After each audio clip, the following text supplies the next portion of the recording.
नमस्कार। प्रधानमंत्री महोदय, राष्ट्रपति महोदय, गृह मंत्री महोदय, हिंदुस्तान के जितने भी मंत्रीगण और हिंदुस्तान के 125 करोड़ देशवासियों को मेरा जय हिंद, नमस्कार।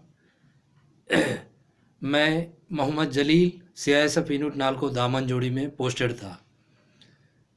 मैं नौकरी करने के दौरान पे यहाँ पे जो commandant CISF unit NALCO Damanjodi के कमांडेंट जोपनीय जो साहब यहाँ चोरी कराते थे और सामान चुरा कर सामान जवानों के साथ में प्लांट से रात में निकाल के अंबेडकर स्टेडियम के पास में बहुत बड़ा चर्च बनवाए और उनके घर में 20 जवान काम करते थे।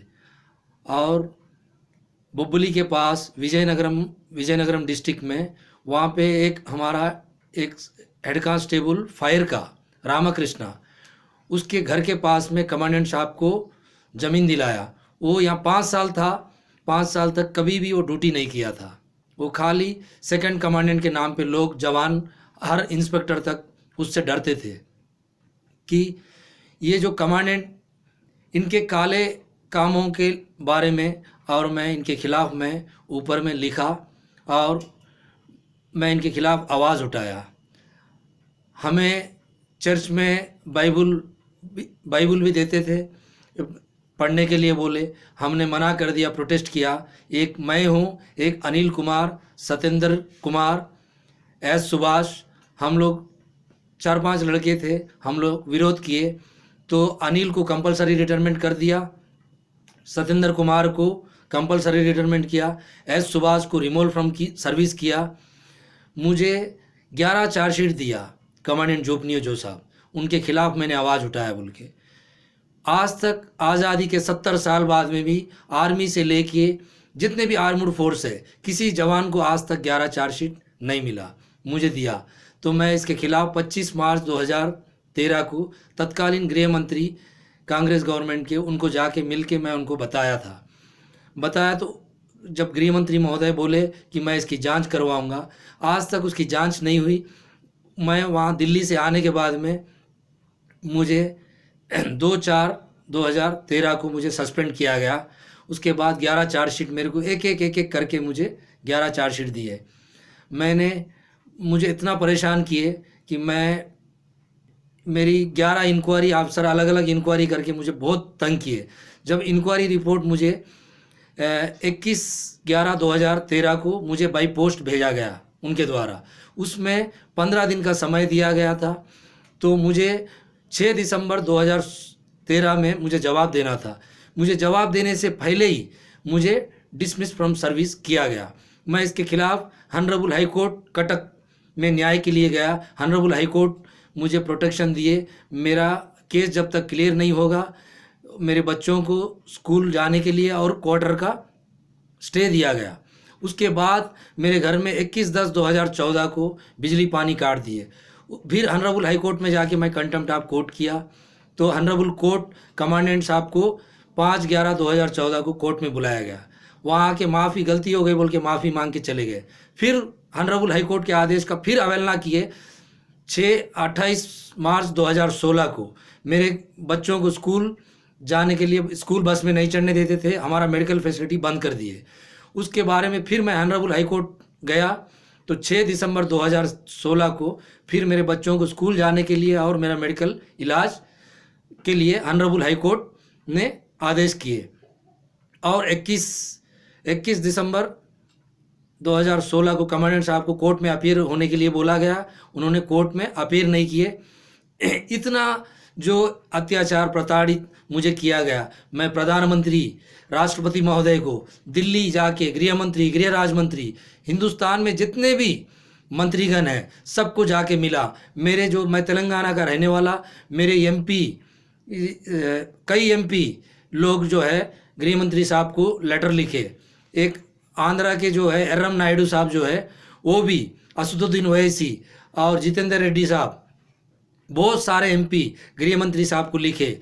निनोन इयरिंग साहब, कई लोग लिखे हैं कि मेरे साथ जो अन्याय किया गया इसकी जांच सेंट्रल से कराया जाए बोल के प्रधानमंत्री महोदय को लिखे। वो लिखने के बाद में प्रधानमंत्री साहब राष्ट्रपति महोदय के यहाँ से लेटरां जो है हमारे गृह मंत्रालय को भेजते हैं। गृह मंत्रालय से वो हमारे डीजी साहब के पास जाता है। डीजी साहब के यहाँ से ये जो कमांडेंट जो चोर लुटेरा है उसी कमांडेंट के पास भेजते हैं। वो कमांडेंट मेरे को 6 बार लेटर जवाब दिया है, आपने जो भी आरोप लगाए हैं वो निराधार है बोल के। हमारी जो कॉन्स्टिट्यूशन ऑफ इंडिया, जो भारत की संविधान में जिसके ऊपर आरोप है, वो न्यायाधीश नहीं हो सकता है। वो जो चोर के पास भेज रहे तो मुझे न्याय कहाँ से मिलेगा। मैं प्रधानमंत्री राष्ट्रपति महोदय से हाथ जोड़ के विनती करता हूँ, ये 125 करोड़ देशवासियों को मेरे साथ जो नाइंसाफ़ी हुई इसके खिलाफ आप लोग मेरे साथ खड़िए। मेरी इस आवाज़ को आप लोग भी अपना भाई समझ के, हम देश की रक्षा के लिए भर्ती हुई है, हम देश की सेवा करने के लिए, देश के खिलाफ अगर कोई मेरे तिरंगा को बुरी नज़र से देखे तो उसके आंख निकालने के लिए हम भर्ती हुए। हम हमारा देश के लिए हम जो भी मरने के लिए भी हम तैयार है, सर कटा सकते हैं, हमारे देश के लिए हम सर नहीं झुका सकते हैं।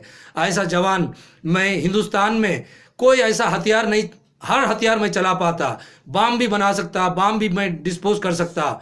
मेरे जैसे जवान को डिसमिस फ्रॉम सर्विस किया। हिंदुस्तान जो सरकार मुझे कितना पैसा खर्च करके मुझे ट्रेनिंग दिया, मेरे को ये जो कमांडेंट मेरे को नौकरी से निकाल दिया। मेरे को नौकरी नहीं चाहिए, मुझे इसकी इंडिपेंडेंट इंक्वायरी के लिए मैं मांग कर रहा हूँ। आज तक मैं 4 साल से मारे मैं भटके घूम रहा हूँ। मेरे पास इतना सबूत है। ये कमांडेंट के ऊपर इतना ये गलत कर रहा, तो इसके ऊपर ना विजिलेंस, सीबीआई, किसी का भी आज तक छापा नहीं मारा गया। क्यों? क्या प्रधानमंत्री महोदय बोलते ना खाऊंगा ना खाने दूंगा। जब देश की संपत्ति, सरकारी पेड़, जो सागवान का पेड़ और शीशम का पेड़ सब काट के ये चर्च में बनवा रहा था। इसके ऊपर मेरे पास कई सबूत, कई वीडियो, सीडियाँ, कई मेरे पास डॉक्यूमेंट है। इसकी सोशल मीडिया के भाइयों बहनों और मीडिया के लोगों को मैं हाथ जोड़ के विनती करता हूँ, मेरी आवाज़ प्रधानमंत्री राष्ट्रपति महोदय तक पहुंचाइए। मेरे साथ नाइंसाफ़ी भी हुई। अगर मेरे ऊपर 11 चार्जशीट में सेंट्रल से जांच कराने पे एक भी आरोप मेरे ऊपर सिद्ध हुई तो हिंदुस्तान की जनता के सामने, मेरे बच्चे और मेरी फैमिली के सामने इंडिया गेट के ऊपर फांसी दीजिए।